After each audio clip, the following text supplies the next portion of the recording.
Move it!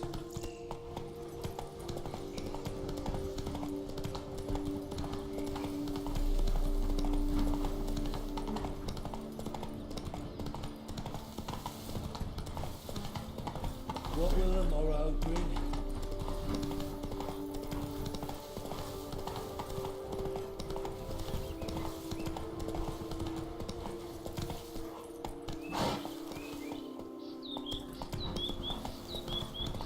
The dresses, bandages. What's that about?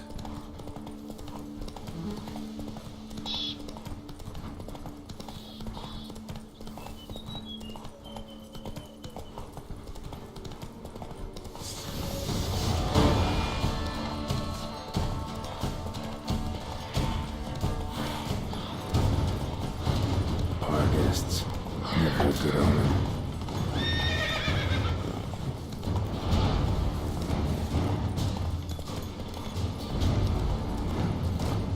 Come on, come closer. Strange. Get a sense that the spoons are beating out some kind of rhythm. A message. Trying to tell me something.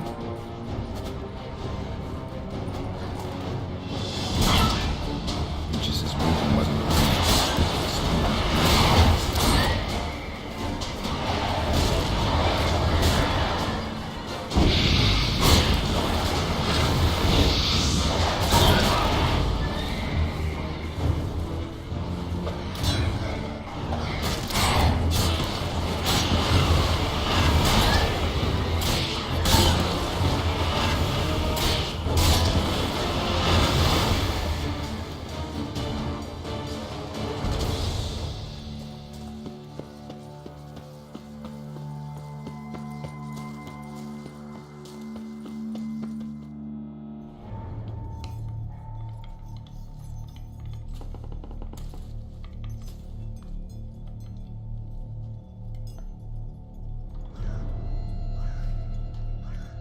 None shall sit and dine with you at your table. No spoon you have shall sate you. Never again shall you wish to spy your reflection in the mirror. Sounds like a curse, all right.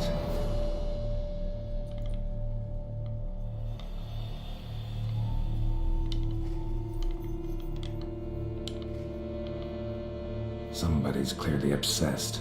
Regis mentioned the place might be cursed. Can't be a coincidence. Need to look around.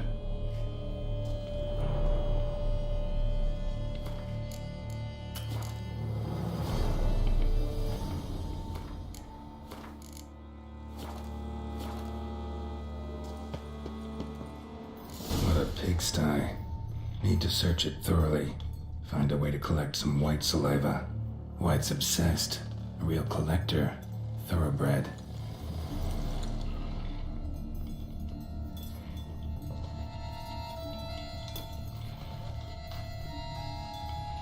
Spoon. Pretty ordinary. Maybe a little old.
Poor girl.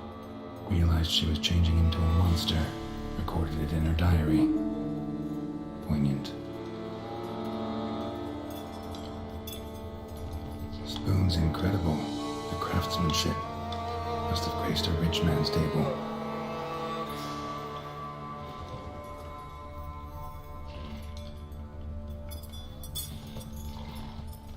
Smashed mirror, as if someone couldn't stand to look at themselves. The monster. Journal's author, maybe?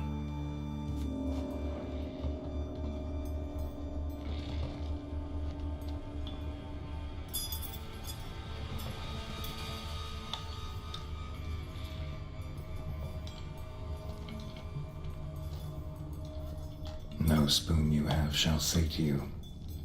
Whatever lives here treated that literally, still searching for the right spoon. Another spoon. Yep, just as normal as the last one.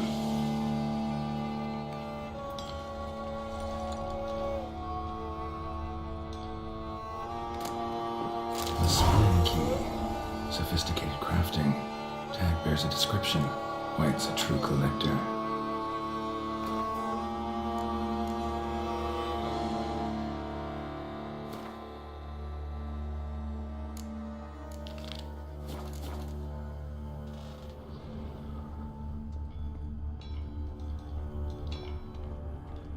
White's obsessed, real collector, thoroughbred. Spoon, pretty ordinary, maybe a little old.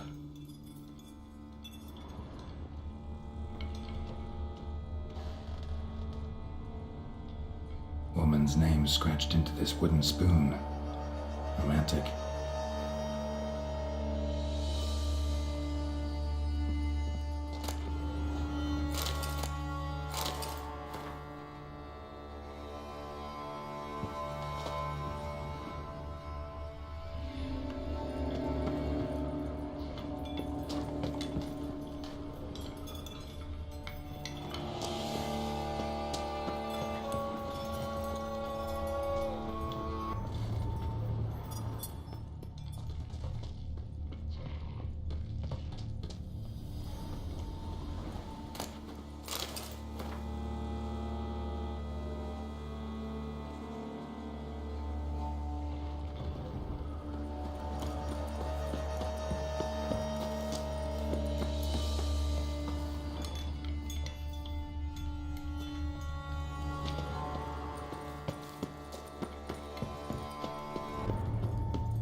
Skeletons. Doubt they came here willingly. This have anything to do with the curse? None shall sit and dine with you at your table. It'd make sense.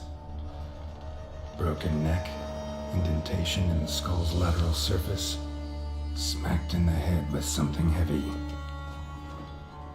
Right arm bit right off, teeth all knocked out. Somebody tried to force feed him. No claw or fang marks. Probably choked to death.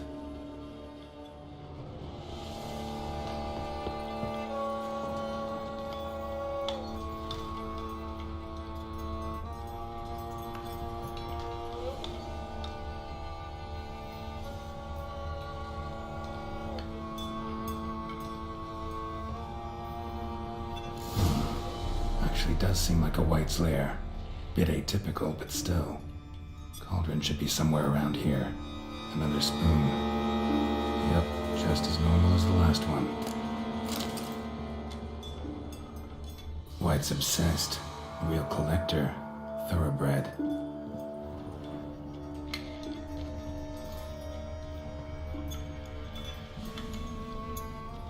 Cauldron I was looking for. White's not particularly tidy. Table's set. White, who lives here, is getting ready for some sort of feast.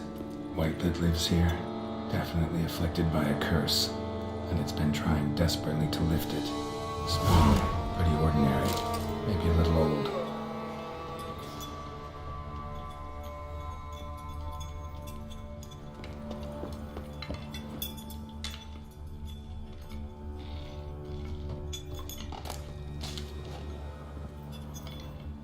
Another spoon. Yep, just as normal as the last one.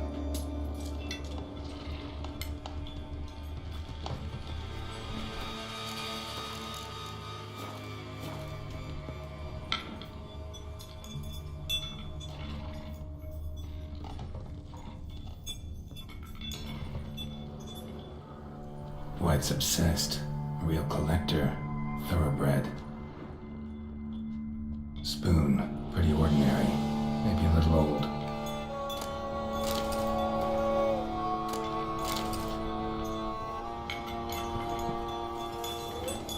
Another spoon.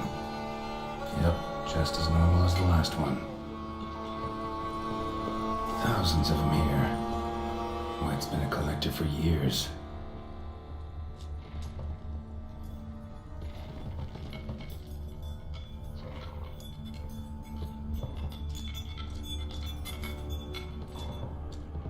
White's obsessed, real collector, thoroughbred.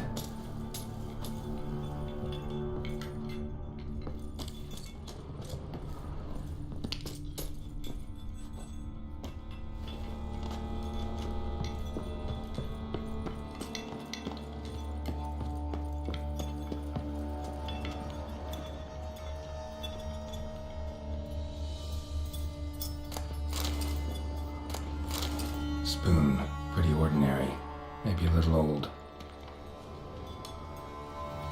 Cauldron's empty, unfortunately. We just need some brew. I'm afraid he won't get that. No choice but to hide and wait for the saliva glands and their bearer. Need a spot that'll let me observe the cauldron.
I'm not gonna hurt you.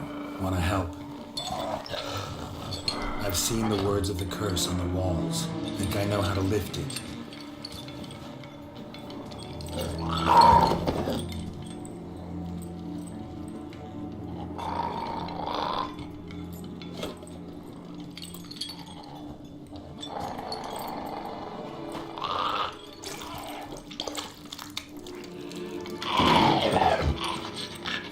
You tried to bring folk here, convince them to sit at the table with you, right? Well, I'm gonna be your guest now. Your willing guest.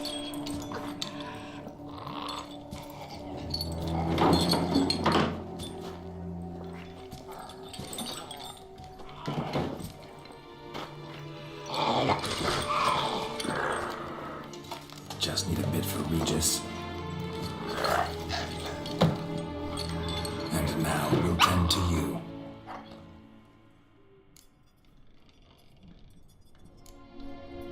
Need to get this right. Words of the curse were, none shall sit and dine with you at your table.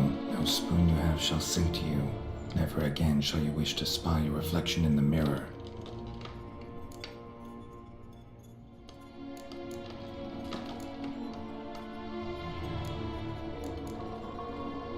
Been searching for the right spoon for years, right? The curses can be tricky. Key to this one just might be that you can't eat with your own spoon. That's why we've swapped.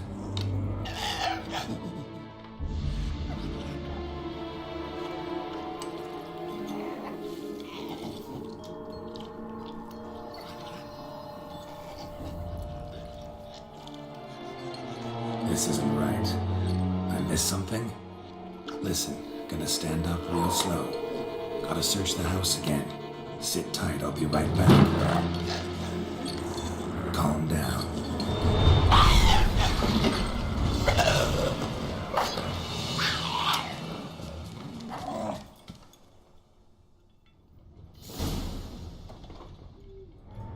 Damn it, didn't work. Ate that vile stuff for nothing. Got the brew for Regis at least. Can't do anything for the white though, except cut it down.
Cauldron's empty, unfortunately. We just need some brew. Afraid he won't get that. No choice but to hide and wait for the saliva glands and their bearer. Need a spot that'll let me observe the cauldron.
This isn't right. I missed something? Listen, gonna stand up real slow. Gotta search the house again.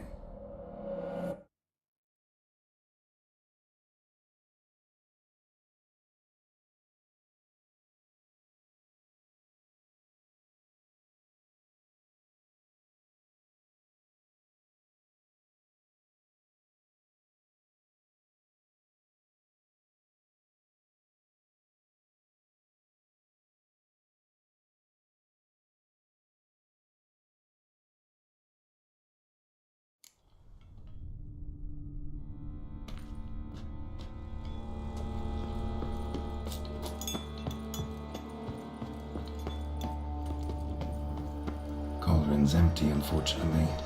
We just need some brew. Afraid he won't get that. No choice but to hide and wait for the saliva glands and their bearer. Need a spot that'll let me observe the cauldron.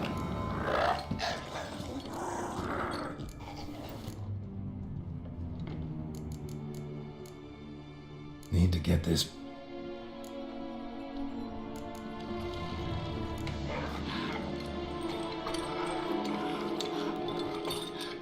We can't use spoons. No, that won't work. You've been looking for a spoon that would feed you, but there's no such spoon. We need to eat without spoons.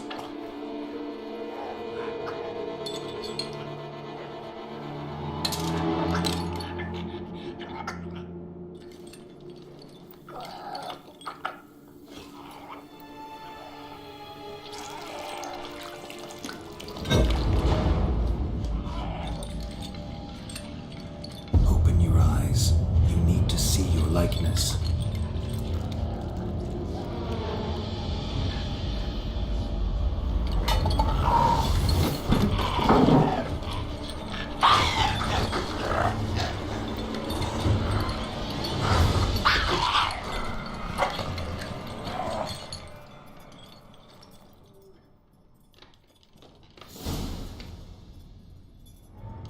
Think it worked. Just not quite like I expected. Need to see what happened to the white. Won't be hard to find given its stench.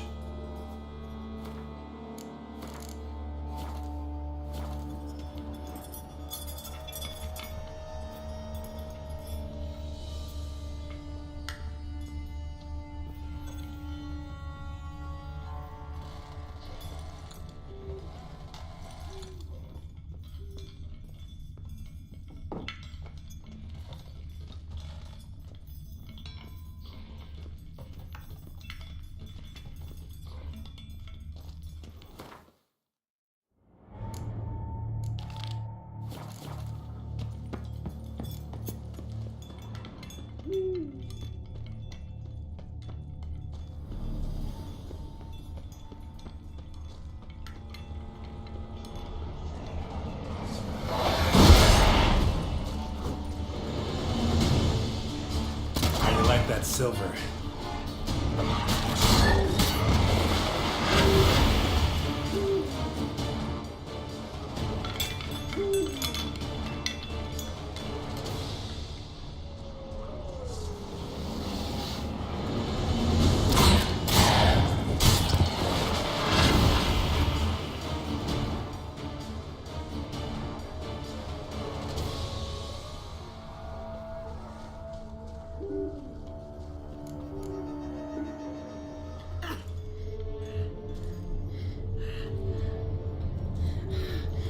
Easy. Not gonna hurt you.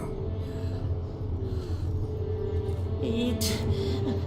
I must eat.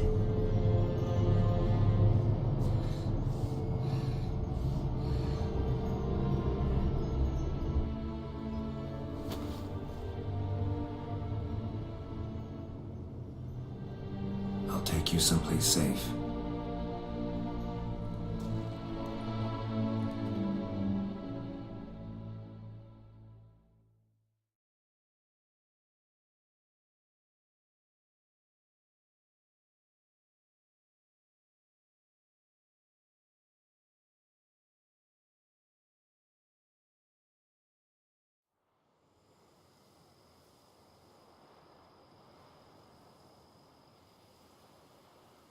So I took her by the hand and led her here. Seemed the only sensible place for her. You did the right thing, sir. She should recover quickly here. I'm deeply pleased finally to make your acquaintance, sir, though I do regret the specific circumstances. In all the commotion, I fear I neglected to introduce myself. I'm Barnabas Basilfolti, and by order of the Duchess, I am to serve as your major domo at Corvo Bianco. Nice to meet you, Barnabas Basil. Love to talk more, but got urgent matters to attend to. While I'm gone, please make sure she gets everything she needs. Don't worry, sir. I shall see to everything. She is safe here and in good hands. She'll soon be back on her feet. Might actually take a while. She hadn't eaten anything in over 100 years when I found her. Horrid. Whatever brought this about?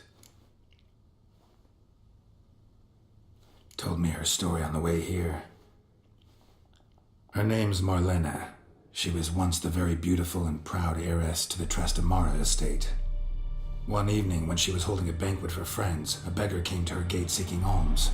He had a bowl and a spoon with him. He sat outside her fence and waited. I've heard of the custom. An ancient rite of hospitality that obliges one to give food and drink to such a guest lest he depart hungry. To neglect the custom is to bring great misfortune down upon oneself. Marlena didn't care a whit for the old customs. She drove the man off, saying she'd rather feed the leftovers from her feast to her dogs than to give the beggar anything. The beggar then broke his spoon, cast a curse. She was beautiful, so he said she'd never wish to look at herself in the mirror again. Since she adored feasts, he swore no one would ever wish to sit and dine with her. And as she even refused him the crumbs from her table, he swore she'd never find a spoon in the world that would sate her hunger. A harsh punishment. I imagine lifting the curse was hardly simple. Curses are tricky. They play on irony. Always gotta figure out what the catch is. Marlena had spent decades looking for a way to lift it. Transformed into a white, she stole spoons and lured folk into her home, trying each time to get them to dine with her. Didn't work. So what did? Someone had to sit down and share a meal with her. of their own free will. They had to eat without using spoons and make her look at her reflection. That's it? That was all it required? Simplest solutions are sometimes the last that come to mind. Besides, when you're a white, it's pretty damn hard to find willing human company for a feast. I imagine so. But most importantly, it is now over. Please, don't worry. She will be in good hands here. Vineyard comes across as a place with a rich history. Know who owned it before me? Baron Rossel, who went bankrupt, forcing him to sell the estate to the Duchess. The Baron, in turn, had purchased it from Monsieur Bolius of the Headsman, a truly colourful man of Ketweni origin. He was actually a headsman? No, not him, but his great-great-great-great-grandfather. Indeed. Apparently he was a common cut-purse who somehow secured for himself the post of ducal headsman in Beauclair. Went about his work with an exceptional penchant. They say he chopped off more heads than there are grapevines in the ducal vineyards. He never hesitated, not once. Never sliced unevenly, never botched a job. For his exemplary service, the Duke granted him a title and this estate. Monsieur Bolius, on the other hand, was an engineer in his younger years. Once retired, he settled here and took to producing wine. Sadly, misfortune struck and he lost his sense first of smell, then of taste. Additionally, he could not drink alcohol. His medic forbade it. Shame that. He gave up making wine? Not at all. He made even more of it. Began throwing wild balls to which he'd invite friends from far and wide in order to treat them to his wine and delight in the fact that at least someone could enjoy it. It's the sort of man he was, Monsieur Bolius. Mind giving me a little tour de Corvo Bianco? Not in the least. Follow me, please. I think it would be practical to begin on the hill.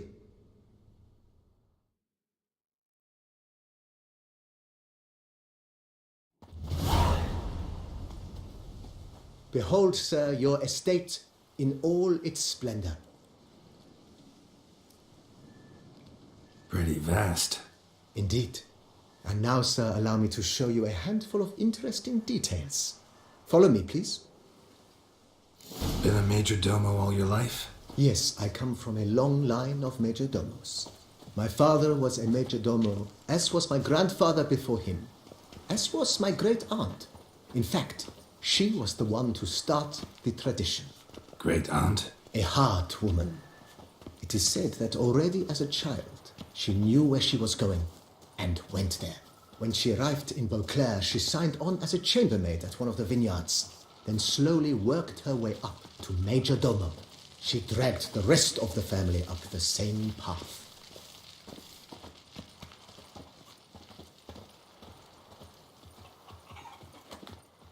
The servants' quarters. I occupy the green home. With the Duchess's permission, I have hired a full staff. Their salaries to be paid from the ducal treasury. Nice of her. Not the most sightly part of the estate, I admit. But I think it worthwhile for you as master of the domain to know where the help stays.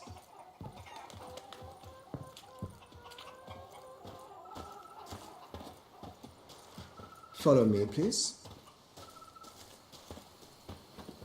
Baron Rossel ordered the vines in this part of the estate uprooted and olive groves planted in their place. They look beautiful, especially come spring. Don't look at all bad now, either.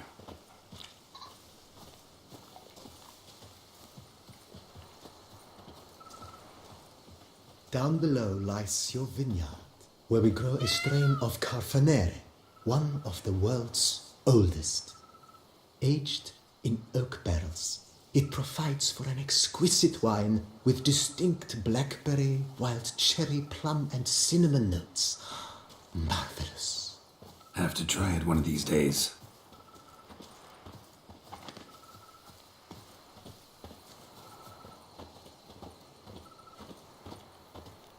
Nice well. Picturesque. Yes, though it ran dry long ago. During the raucous feasts Master Bolius held, he would order it filled with wine. There's a tale about a guest attending a Boleus ball for the first time and thus unaware of the custom. He had suffered great heartbreak and had decided to end his life by jumping into the well. The festivities were coming to a close, and the well was nearly empty when the suicidal guest finally jumped. Instead of killing himself, he merely broke his legs. To numb the pain, he drank the wine. Drank himself to death? Not at all. When found the next day, he had concluded he'd witnessed twin miracles. The water had been changed into wine, and he had survived. He retired to a monastery in the Dragon Mountains and began preaching the wisdoms of Lebioda.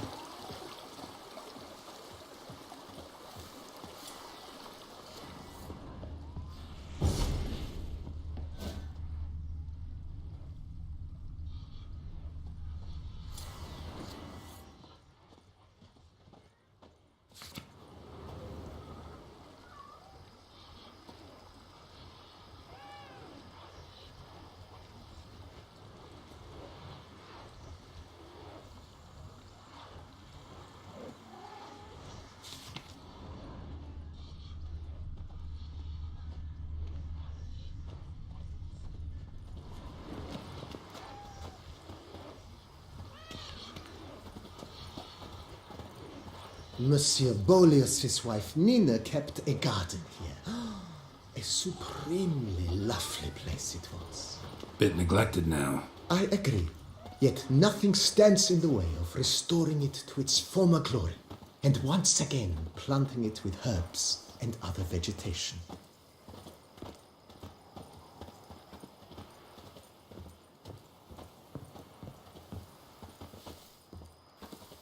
Madame Nina planted diminutive, delicate flowers and herbs here.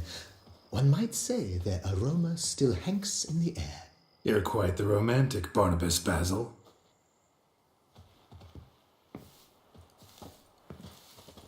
Follow me, please. Follow me, please. Follow me, please. Follow me, please.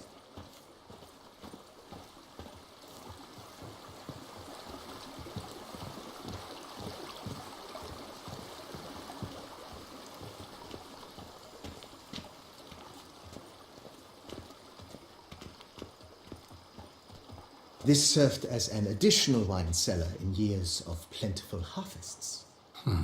Bit of work and it'll make a fine stable for Roach.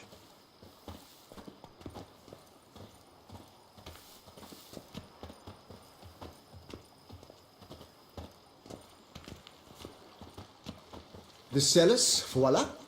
During Monsieur Boleus's time, wine was kept here, but Baron Rossel used it to store olive oil as well. I took the liberty of cleaning up the mess, which... I made while fighting the Bruxa. Thanks, Barnabas Basil. Appreciate it.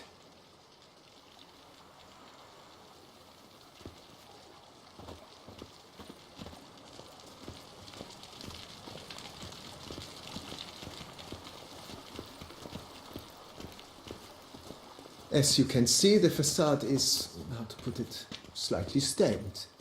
But one cannot deny it, a certain subtle southern charm. True, though it could use a bit of subtle paint.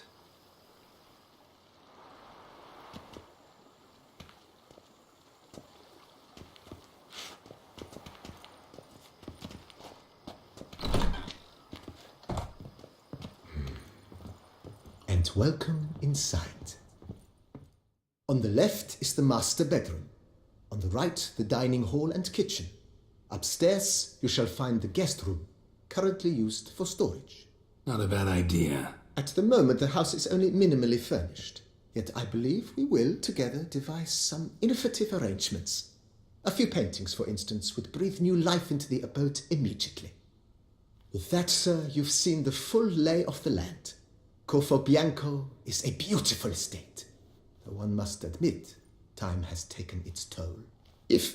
Forgive me for being forward, but if you were to choose to invest a small sum towards its beautification, consider me at your service on the matter. Think I'll take you up on that. Be sure to come and see you if I decide to do any remodeling. Mentioned the place could stand to be spruced up. Oh, most decidedly, sir. The question is where you would like to begin this rejuvenation. Been thinking about the outer walls. Maybe a fresh coat of paint or some patching. If I might dare to make a suggestion, why not start with a general renovation? I once oversaw such work at Admiral Rompelli's summer residence. The effects were simply breathtaking. Not only did the residence positively sparkle afterwards, but we also made room to display the Admiral's armor and weapons, of which he was a passionate collector.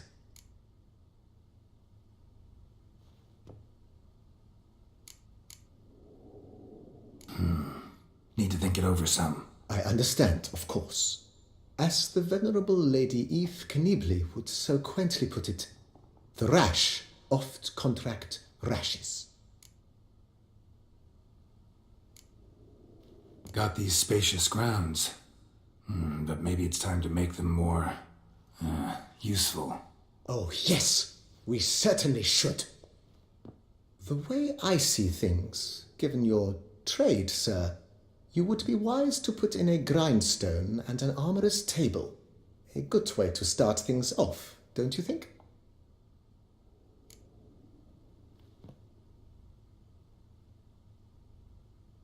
My armor needs work from time to time.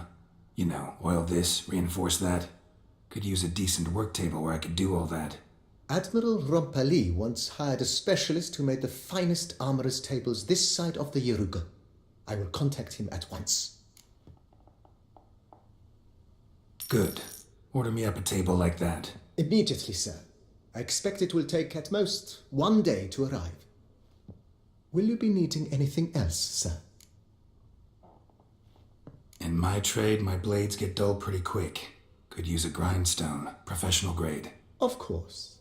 No one would consider that an unnecessary extravagance, I would wager. Then send out for one, please. A high-quality stone to be set up in the yard. Of course. I shall send a runner to town at once. I believe you shall be grinding to your heart's content by tomorrow. Will you be needing anything else, sir?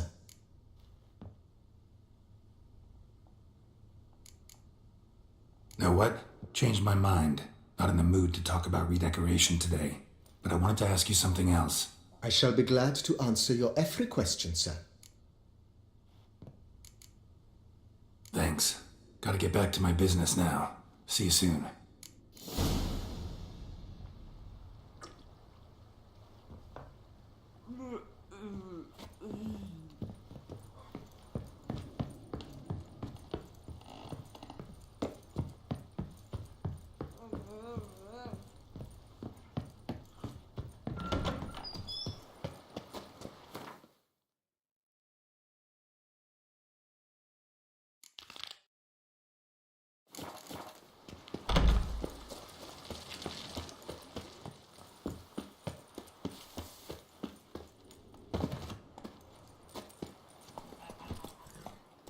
Hey-ya!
You have proven the 5 chivalric virtues dwell in your heart. Mean the sword's mine? I can dive in and take it? The sword deserves the hand of a master.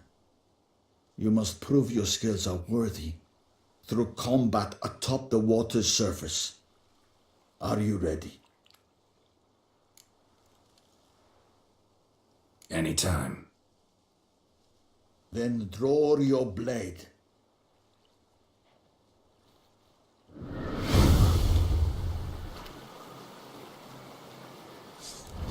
This my favorite part.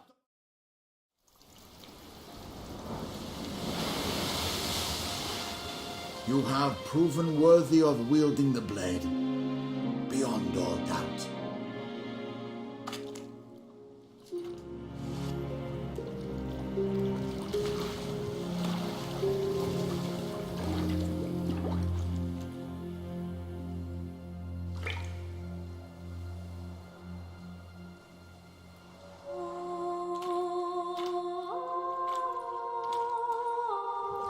Behold, your Arendite. We've met before. Certainly. The hermit admitted he knew you, remember?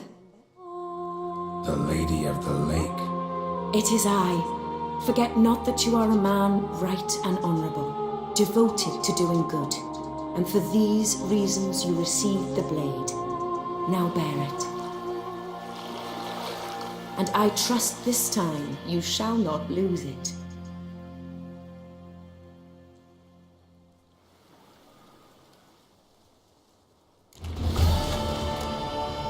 Just wonderful.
Ah!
Think your friend's hand will make for a nice broth? You've clearly honed your sense of humor. But we are not cannibals, Geralt. I took a fragment of tissue from the hand. It will suffice to prepare some resonance. What did you do with the rest? I cremated it, as our codex commands. A raven told me you'd acquired the necessary ingredient. Send your spies after me? My watchers. Were something to go wrong, I could then arrive quickly to help. Managed fine alone, but thanks for the thought. Gonna need much longer to finish brewing resonance? Mentioned a last ingredient, too. What about that? That, I fear, might prove troublesome. You see, to use the concoction to summon the memories of one, the solution must contain the blood of another specimen of the same species. Shouldn't be a problem. I happen to know a higher vampire who should be willing to help. Right, Regis? It's not that simple, I'm afraid. While you were away, I tried my damnedest to identify a replacement, but alas, none such exists. Not sure I understand what the problem is. Can't we just draw some of your blood? The blood must be in an agitated state. As I'm certain you know, higher vampires can change their corporeal shell. As our flesh changes, so does our blood's chemical composition. To make a long story short, I shall need to induce in myself a state of strong psychokinetic arousal. In brief, madness, rabidity. And that stands to be very, very dangerous. Dangerous? Why? I mean, you'll still be you, right? True, but I should be highly agitated, in a state of fury. You know better than I that fury cannot be controlled. If you've ever seen an enraged vampire, you know very well that all who find themselves nearby will be in grave danger. How will we handle that? I'd rather not have you lunge at me, claws extended. That makes two of us. But worry not. I've thought it through very thoroughly. Details to follow soon. All right, so what do you want to do? We shall visit Teshem Mutna, an ancient vampire estate. There we will find cages suspended in the air. I will enter one, be confined. You will lure beasts there. Beasts you will then kill. The bloodletting should prove profuse. Abundant enough so that the blood scent will drive me mad. Wild. Teshem Mutna. What's it like? It is a place of torment. A torture chamber. Long ago, shortly after we'd arrived in this world, one among us named Kagmar developed such a taste and lust for human blood that in one night he could imbibe an entire village. This brought trouble on the entire species. Common folk wearied quickly of living in constant fear. They began to hunt us, seek the aid of mages and witches in tracking us down. So what? Not like they could ever hope to kill you. But they were bothersome. Forgive the comparison, but when did you last enjoy mosquitoes buzzing around your head? In any case, the other vampires decided something had to be done. Kagmar had to be caught and punished. A torture chamber was thus outfitted in the dungeons of Teshem Mutna. Inside it, a cage made entirely of a special alloy of silver, dalvinite, and meteorite steel. Kagmar was captured and locked in the cage. Sat there over 2 centuries, driven to fury time after time, never able to escape. Thus I know the cage will withstand the fury to which we shall drive my humble being. See no reason to dawdle. Tesham Mutna, take me there. In a moment. Just one last thing.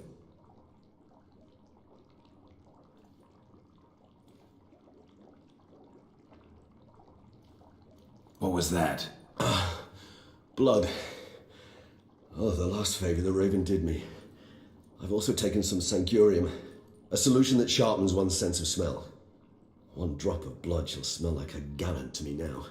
You crazy? You're a recovering addict. Your outrage warms my heart, Geralt, but you must remain calm. I had no choice.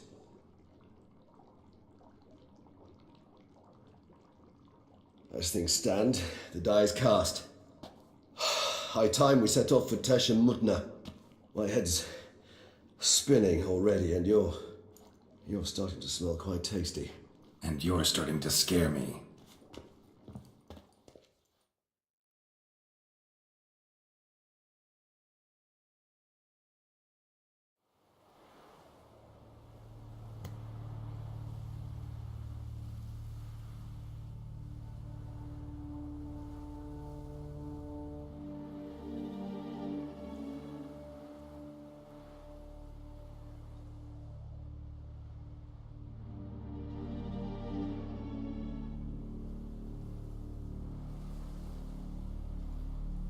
We have arrived. The sacrificial chamber of torture and torment lies underground.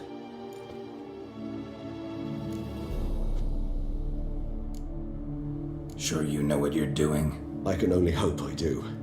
Please, let's go. The longer we delay, the less control I shall have of my faculties. I'd really prefer not to hurt you. You lead.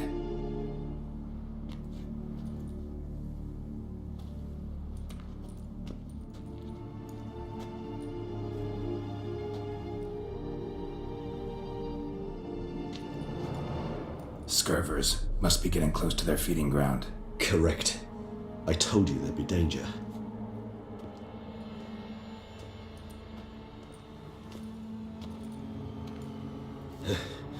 Beyond this wall lies An ancient vampire dungeon.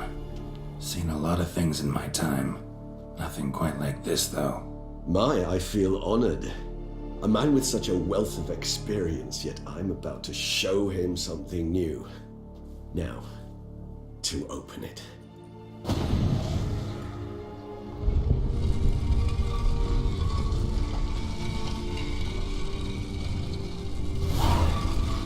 How the hell? It's an ancient form of protection against unwanted guests. The mechanism which releases the latch reacts only to a hired vampire's blood. Tricky mechanisms, a vampire hideout. Fortified, secured. Must have been...